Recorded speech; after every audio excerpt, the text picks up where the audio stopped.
So why are we here today?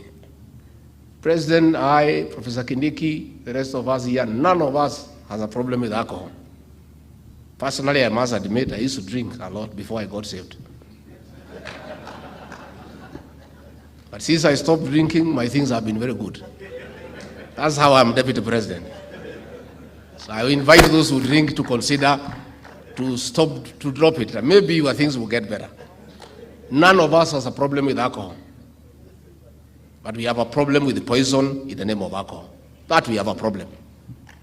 We have a big problem with poison put in bottles and sachets and described as alcohol. None of us has a problem with licensed establishments.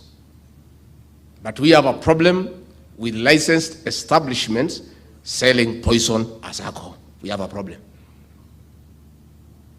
None of us has a problem with licensed establishments selling the right products.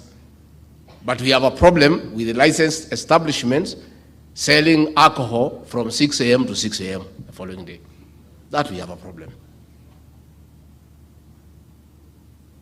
We have a problem with the people who have opened factories in their houses and distilleries and are in hygienic conditions and they are not licensed. That we have a problem.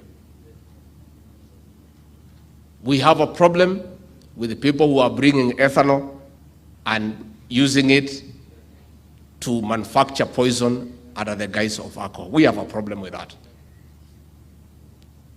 We are very happy with police officers who are doing a good job. But we have a serious problem with a few of them who have conflict of interest, who have opened bars in the areas where they serve. We have a problem. We have a problem with our police officers who are collecting protection fees. We have a problem with our police officers who are supposed to go and arrest drunkards, but they are more drunk than the people they are going to arrest. That we have a problem. Si tumesema tuambiane ukweli. You are mimi, I'm a truthful man. Wengine wananidharau mimi.